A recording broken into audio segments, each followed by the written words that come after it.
décidé de s'exprimer et de tout nous dire dans TPMP.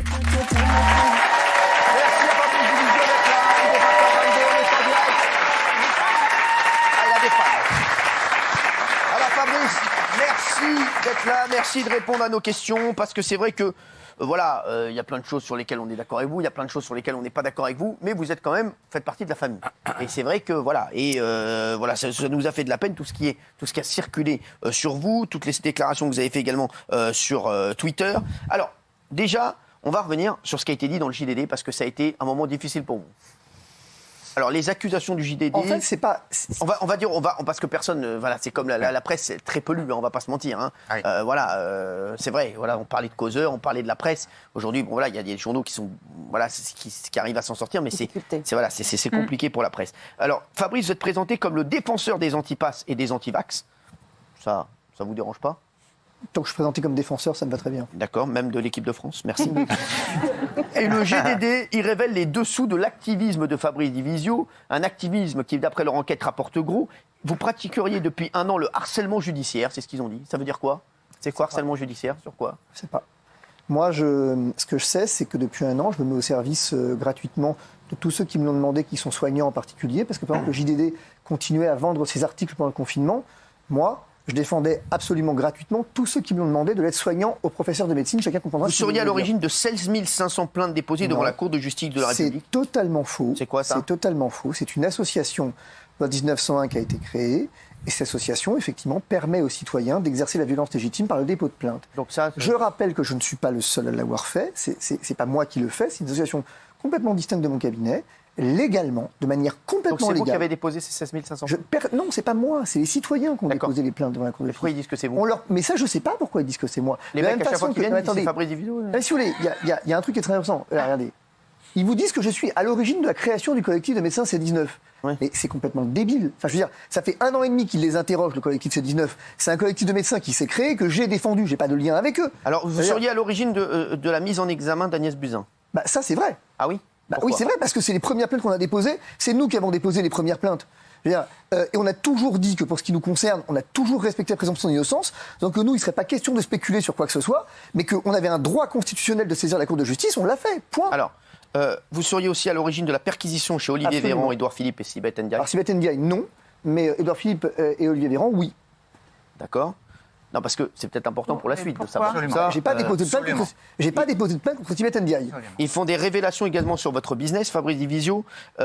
Coût du dépôt de plainte sur votre site entre 100 et 500 euros pour les soignants, 1,20 € pour les autres. Est-ce que c'est vrai ? Mais c'est faux, c'est radicalement faux. C'est pas du tout un dépôt de plainte, c'est que les soignants, ce qui s'est passé, c'est très clairement avec l'obligation vaccinale. Nous avons effectivement des gens qui nous ont contactés pour plusieurs procédures et nous avons fixé un tarif librement consenti avec eux et fin de l'histoire. C'est pas des plaintes systématiques que les gens font, c'est des recours qu'on personnalise, c'est à chaque fois des tarifs qui sont librement discutés. Enfin, vous êtes déjà allé voir un avocat, vous savez combien ça coûte. Quand on me reproche de prendre 100 à 500 balles, on rigole ou quoi ? Alors, premier élément, je termine sur un point quand même. Deuxièmement, dit avoir 12 employés, mais il n'en aurait que 3. Ouais, on va tout faire, je vais tout vous dire, ne vous inquiétez pas. Il dit avoir 12 employés, mais il n'en aurait que 3. Qu'est-ce que c'est que cette connerie ? Qu'est-ce que c'est que cette connerie ? Je suis venu à votre bureau, il y en avait plus que 3. Il y en avait plus que 3. Non mais c'est vrai, sans rigoler. Alors, je sais pas si c'est des mecs qui étaient là... pas bien. Hein ? Qu'est-ce qu'on ferait à 3 dans 200 mètres carrés à Paris ? Bah, tu peux faire une boum. Non, mais voilà. Il dit avoir rassemblé 600 médecins dans le collectif C19, mais il n'y en aurait que 3 dans le collectif. Non, mais ça, j'en sais rien. De 3 à 600, quand même, il y a un petit gap. Mais c'est pas mon problème. Moi, je suis pas membre du collectif. Moi, j'ai un collectif qui vient me voir, qui depuis 1 an et demi dit qu'ils sont 600, ce que je crois vrai, parce que j'en ai eu un certain nombre d'entre eux au téléphone. D'accord. Je veux dire, après, s'ils sont 3, ils ont qu'à les interroger, et que le JDD qu'à faire son boulot, quoi. Alors, vous toucheriez entre 18 000 et 25 000 euros par mois, c'est ce depuis des années, oui. C'est mon salaire d'avocat, c'est ma rémunération de gérant. D'accord. C'est sympa d'ailleurs, bref, bon. Puisque à l'heure du secret médical. Comment ils le savent, ça ? Mais j'en sais rien, comment ils le savent. Ils disent que c'est moi qui leur ai dit. Ah oui, parce qu'ils disent aussi que je travaille. Il manque la fin. 18 à 25 000 par mois à mi-temps. D'accord. Parce que comme je fous rien de mes journées, donc tant qu'à faire, bon. Et il compte TPMP ? Je pense pas. Je pense pas. Vos condamnations, il parle de vos condamnations aussi.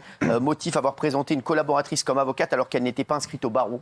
Moi, les gens qui m'appellent mon cher confrère, qui signent contrat de collaboration entre avocats et qui ne sont pas avocats, on m'a dit que c'est à moi de vérifier les diplômes. Ok, dont acte. Maintenant, je vérifie les diplômes. Point. D'accord, très bien. Ne pas avoir averti le bâtonnier qu'il ouvrait une antenne en Italie, c'est quoi cette histoire? Ce qui se passe, c'est que donc déjà c'est vrai que j'ai un cabinet à Rome, et ce qui se passe c'est que le bâtonnier avait dit que je ne l'ai pas informé dans les formes, ce qui était en effet vrai. Je n'ai pas respecté le formalisme imposé par l'ordre pour la déclaration de mon cabinet en Italie. C'est vrai, en effet.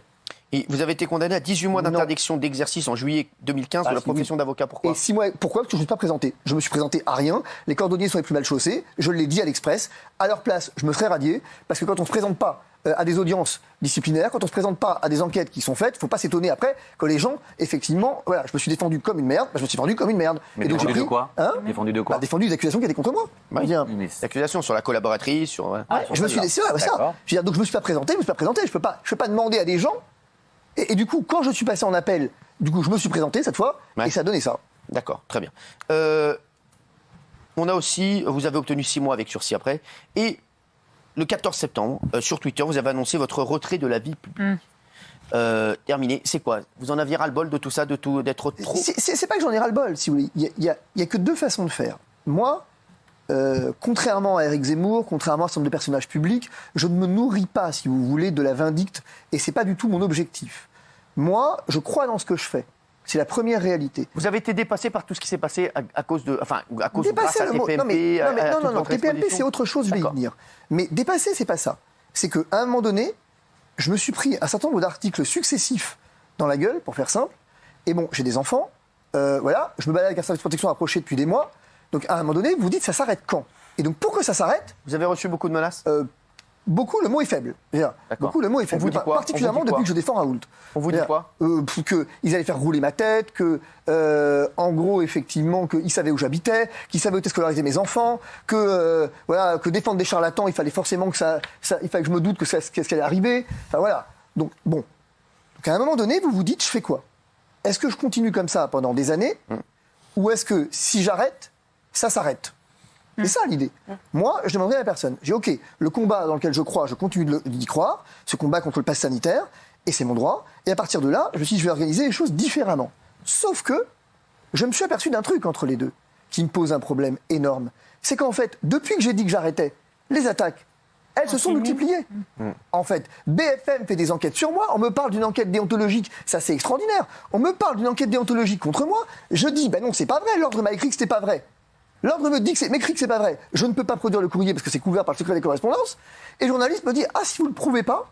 Fabrice Divisio, vous avez été dépassé par le système, par tous les gens qui Je ne suis dépassé par rien, je suis dépassé par la haine. Hein. Je suis dépassé par la haine et par le fait qu'on est dans un système complètement haineux. Mais vous regrettez tout ce que vous avez fait? Je ne regrette, je ne regrette absolument rien. Et ce d'autant qu'en réalité, vous parlez de TPMP, ce que je sais de sources sûres... Alors on va en parler juste après, parce que c'est Benjamin Castaldi va nous dire ce qu'il a aussi comme source sur TPMP et pourquoi on l'attaque autant. Oui, Benjamin Castaldi, vous voulez dire? Non, mais je suis étonné que... Parce que vous êtes quand même brillant, que vous découvriez maintenant, après avoir quand même été sur tous les plateaux de France et de Navarre, que ce monde est un peu cruel, que les gens sont méchants et que tout ça est un monde de... je suis franchement étonné parce que vous êtes une naïveté confondante. Peut-être. Mais parce que vous savez pourquoi? Honnêtement, parce que vous avez une vraie vindicte quand vous êtes sur un plateau, et là vous semblez victime, c'est étonnant. Mais vous savez pourquoi? Parce que j'ai pas un soupçon de méchanceté. Mais ça, j'en doute pas. Fabrice, vous avez parlé d'hystérisation du débat, mais vous y avez participé mais j'ai complètement dit. D'ailleurs, si vous remarquez, je l'ai complètement reconnu. Et j'ai dit, effectivement, je l'ai complètement reconnu. Et j'ai dit que, en effet, mais en même temps, je ne suis pas le seul responsable de l'hystérisation du débat. Et ce qui est perturbant, si vous voulez, c'est que je dis, je m'en vais, OK, balle au centre, c'est-à-dire... on récupère effectivement un peu, puisqu'apparemment j'hystérise le débat, j'ai pas fini de me taire, que déjà je me fais attaquer de toutes parts. Ah oui, mais ça va pas être possible. C'est pas comme ça que ça fonctionne. Moi, ça fait 1 an et demi que j'ai 2 voies qui s'offrent à moi. La première est de me taire, effectivement, de ne rien dire. C'est ce que j'avais choisi. J'en ai une deuxième qui est celle de dire je parle et je parle différemment et je parle effectivement en utilisant des sources différentes. Et à partir de maintenant, j'ai une parole publique qui est une parole publique que je maîtrise complètement de bout en bout. Et je vais vous dire, après les attaques que je me pris dans la gueule depuis que je me tais, il n'est pas question que je continue à me taire. C'est pas possible. Donc vous avez parce que c'est pas possible. Parce que si je me tais et que les autres continuent de taper, il y a un déséquilibre. Il n'y a pas de solution. Gilles Verdez. Moi, j'ai une info vous concernant. Elle m'a déçu et je voulais la confronter avec vous. Aujourd'hui, j'ai eu 2 avocats qui vous connaissent, je ne donnerai pas leur nom, je ne cite pas mes sources, qui m'ont dit qu'en fait, votre retrait, il était stratégique. Il y a un étau autour de vous, il y a des pressions, il y a des articles, vous avez senti que votre business était fragilisé, et en fait, vous auriez accepté de vous retirer, d'arrêter de parler, d'arrêter de fracasser le gouvernement en échange d'une sorte d'impunité. Tais-toi, Fabrice Divisio, et on te laissera tranquille. Ça m'étonne de vous, mais je voulais vous poser la question. C'est une bonne question. Est-ce que vous avez cédé aux menaces? Je vais vous répondre sur ce point. Je ne cède à rien. Jamais. Je n'ai reçu aucune menace, en tout cas, du gouvernement ou que sais-je. Même implicite? Même implicite. Les seules choses, si vous voulez, moi, mon souci, mon équilibre, il se trouve autour de ma famille. C'est tout, en fait. Et vous parliez d'une naïveté, Benjamin. Effectivement, je vous la concède volontiers. J'ai une naïveté, parce que moi, quand j'ai une parole publique et que je viens ici, je n'ai de haine pour personne. On n'est pas d'accord, mais j'ai un profond respect pour chacun. Ah oui. Je veux dire. Alors, c'est pas ce que vous avez dit dans vos tweets. Vous avez dit mais bien sûr, mais c'est le jeu. Donc vous êtes pris au jeu. Donc vous êtes vraiment au jeu. C'est un jeu que vous avez accepté, vous avez joué le bien jeu. Sûr. Est-ce que c'est votre famille moi, je vous ai jamais insulté sur Twitter, par exemple. Vous l'avez fait. C'est votre famille qui vous a demandé de vous retirer? Non. Alors ma famille, effectivement, en l'occurrence, elle me laisse le choix de ce que je fais. D'accord. Toujours. Maintenant, je réponds quand même complètement à ça. Moi, si vous voulez, ce qui me pose une difficulté dans cette affaire, c'est qu'on a toujours des spéculations sur la raison pour laquelle je m'en vais, la raison pour laquelle je reste, la raison stratégique. Je vais vous dire, on peut toujours le dire. Mais la raison pour laquelle j'ai dit que je partais, c'est parce que vraiment, je pensais que, en partant, on allait avoir une forme d'apaisement du débat. Et je me rends compte que c'est pas le cas. Fabrice Divisio, qui nous a dit qu'il arrêtait la vie publique c'était le 14 septembre. Aujourd'hui, est-ce que vous avez changé d'avis? J'ai pas changé d'avis. J'ai... comment je vais dire? J'ai pas changé d'avis. J'ai pris acte de ce que si je m'arrêtais, ça ne s'arrêtera pas. D'accord. Et que, en gros, c'est terminé. Donc la théorie de Gilles Verdet, on vous a dit, vous vous mettez sur le côté, vous arrêtez et ça va bien se passer pour vous, elle n'est pas bonne. Non, elle n'est pas bonne. J'ai pensé que ce serait bon, je veux dire, au niveau, en disant, OK, si je disparais du paysage médiatique, je disparais du paysage public, eh bien tout ça toutes ces attaques ad hominem que je subis vont s'étioler, vont effectivement disparaître, et je me rends compte qu'en fait, ce ne sera pas le cas. Mais il faut du temps. Non, mais il faut du temps pour éteindre le feu aussi. Oui, mais alors le feu, si vous voulez, c'est très intéressant. Il faut du temps pour le faire aussi. Donc, attendez. Je n'ai pas commencé. Je veux dire, finalement, regardez, c'est intéressant. Lundi, le 12 au matin, je dis j'arrête. Enfin, je suis chez Mordi, je dis j'arrête, machin. J'explique pourquoi. L'après-midi, BFM m'appelle. On me dire, vous pensez quoi de l'enquête déontologique qui est en cours contre vous? Et quelle enquête déontologique? De quoi vous me parlez? On me dit, mais vous. Alors, écoutez bien, hein, on me dit, oui, mais bon, écoutez, nous, on a nos sources. Bah, écoutez, si vous avez vos sources, très bien. Moi, qu'est-ce que je vous dise? Moi, je ne vais pas répondre à quelque chose dont j'ignore même l'existence.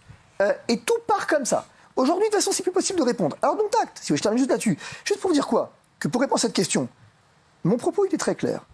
Je veux dire, moi, je rends coup pour coup, il n'y a pas de problème. Jusqu'ici, non, moi, j'avais dit, OK, si ça s'arrête, je m'arrête. Il n'y a pas de problème. Enfin, si je m'arrête, que ça s'arrête, on n'a pas de problème. OK, j'ai compris. À partir de maintenant, on refixe les règles. Alors, c'est quoi les règles? Les règles, je ne les donne pas pour l'instant. Vous les aurez très vite. Demain matin. On aura quand les règles? Demain matin, je suis sur Push Média, qui est un média indépendant. C'est une des règles, d'ailleurs, je peux vous la donner. Car maintenant, les prises de parole, elles vont être limitées. Et donc, les règles vont tomber quand? Elles vont tomber demain à la manif. Et vous inquiétez pas, je reviendrai ici pour le coup. Vous les donner parce que, c'est ici que je voulais en venir, par rapport à votre question tout à l'heure, c'est qu'en fait, moi, les rumeurs aussi, j'en ai. Et je sais que je vais être emmerdé à un moment donné par l'ordre. Pas du tout pour les questions d'inversation financière qui sont n'importe quoi. Mais parce qu'effectivement, j'ai une parole au ton qui est un problème, et en particulier dans cette émission. Je le sais. Et je sais qu'effectivement, c'est une histoire de mépris de classe. Et je sais qu'en fait, on me reproche, finalement, à défaut de pouvoir me reprocher le fond de mes propos, on me reproche la forme de mes propos. En fait. On me reproche, finalement, je le sais. Genre, je ne suis pas dupe. Moi aussi, j'ai mes sources. Je fais ce métier depuis suffisamment longtemps. Et je sais que ça va tomber. On vous dit quoi? On me dit qu'en substance, on a décortiqué mes passages ici, et notamment avec un des passages avec M. Delormeau. Vous voyez, je le sais. Où effectivement, dans lequel je dis qu'il raconte des conneries, et que c'est pas bien de dire qu'on raconte des conneries. C'est pas déontologique de dire qu'on raconte des conneries, même si c'est vrai. D'accord. Et donc, effectivement, on a repris certains passages de l'émission de l'année dernière. Moi, je le sais, je suis pas dupe. J'attends, peut-être que ce sera pas vrai. Vous avez dit aux équipes qu'il y avait un problème. En fait, voilà, ils voulaient m'attaquer également et attaquer l'émission. En tout état de cause, si vous voulez, ce qui est très clair, dans ce propos, moi, au terme des éléments qui sont... Alors, possession, encore une fois, hein, puisqu'on joue à pas dévoiler ses sources, on ne dévoile pas nos sources. Eh bien, ce que je sais, moi, c'est qu'incontestablement, derrière les accusations qui me visent, ce qui est visé, c'est uniquement la question de savoir, aujourd'hui, si le format de l'émission est digne pour un avocat de mon rang ou autre de manière générale, à participer régulièrement à une émission de cette nature, qui est une émission populaire, qui est une émission dans laquelle on dit les choses avec respect, mais on les dit crûment parfois, parce que c'est le langage de la rue. Et je vais vous dire, c'est Gilles Verdez l'année dernière qui m'a dit quelque chose de vraiment intéressant pour le coup. Gilles Verdez, vous êtes sûr ? Hors plateau, à une époque où effectivement la question de revenir me posait problème, c'est lui qui m'a dit il faut revenir, parce qu'il faut qu'on ait des contradicteurs, il faut qu'on soit capable de débattre et même de se friter. Il faut qu'on soit capable de le faire. Et c'est l'intérêt de cette émission, c'est qu'on est capable de se friter, on peut se friter et ça fait avancer le débat. Oui, Fabrice, c'est pas la première fois que vous c'est dites... pas les chemises de Guillaume Janton qui posent problème. Non, Fabrice, c'est pas la première fois que vous dites que vous arrêtez tout et que finalement vous n'arrêtez pas. Alors moi, j'ai énormément de respect pour vous, mais est-ce que vous vous comportez pas un peu comme une rockstar à dire j'arrête tout pour vous faire supplier par vos fans et revenir? C'est un peu ça. Non. Je vais vous dire. Moi, c'est pas vrai. J'avais dit que j'arrêtais TPMP. C'est pas la même chose. Mais vous êtes revenu. Et je suis revenu. Parce qu'on a posé de nouvelles règles qui m'ont convenu. C'est aussi simple que ça. Je veux dire, vous n'étiez pas là. Donc commencez pas. Vous n'étiez pas là l'année dernière. L'année dernière, vous dormiez. Oui, c'est vrai. Qu'est-ce qu'il y a, Mathieu? On a une leçon d'égocentrisme. C'est un truc. Mais alors, vous nourrissez de votre égocentrisme. Vous faites le show en permanence. Et vous savez de quoi vous parlez.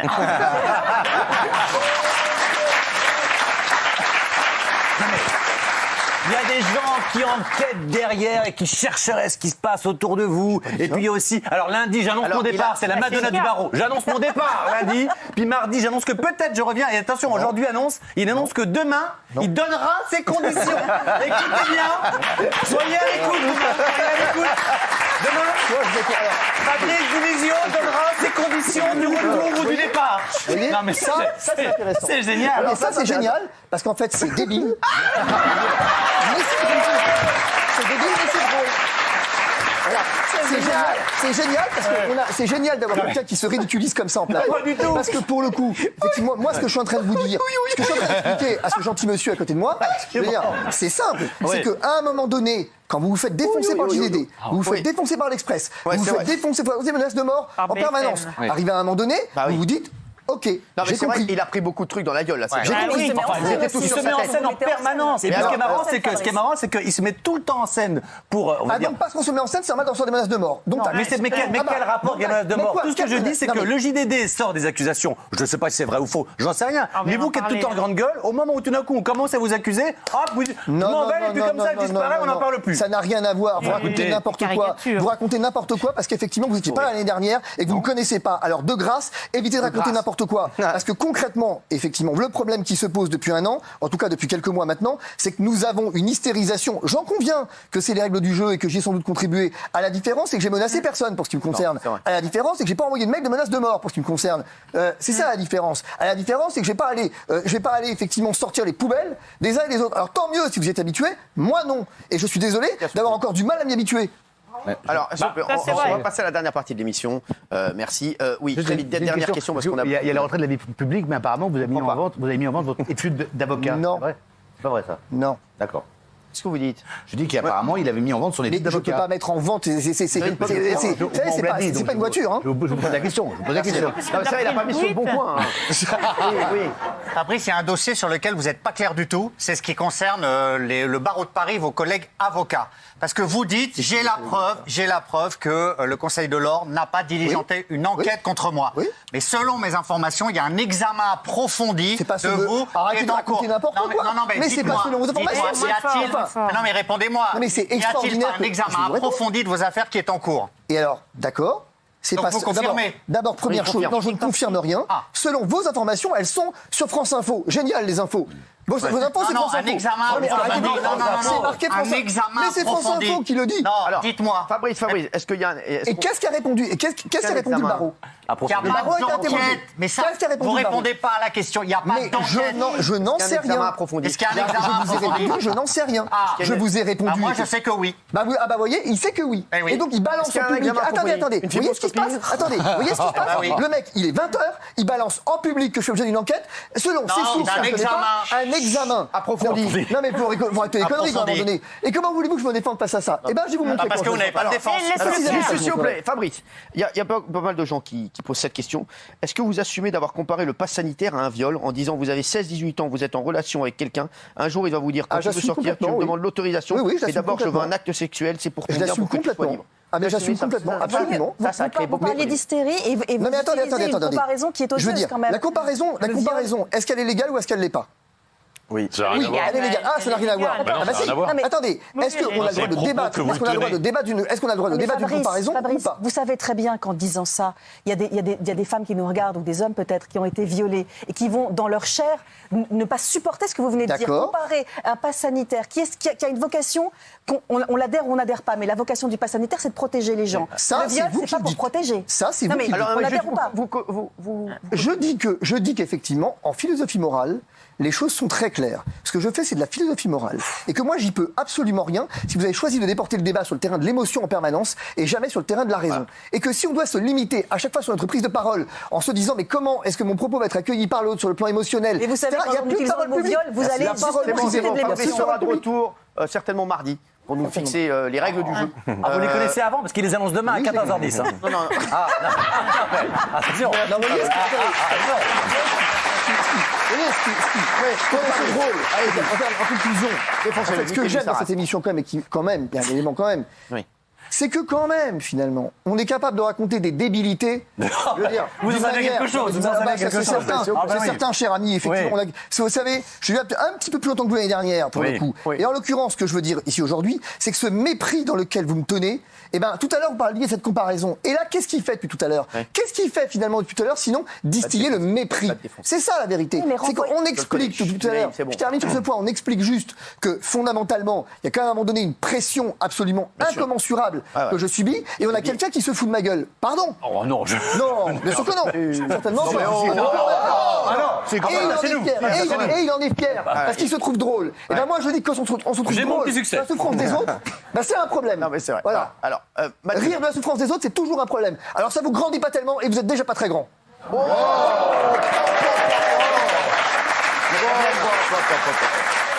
merci Fabrice, en tout cas. Ça voulait répondre? Non, mais le vrai problème, là, si on est sérieux 2 minutes, le vrai problème, justement, c'est que c'est un sujet sérieux et que ce monsieur tourne tout autour de lui. Alors, une espèce de un one-man show en permanence. Et vous faites du one-man show en permanence autour de sujets. Alors, vous n'essayez pas parce que ça ne vous réussit pas.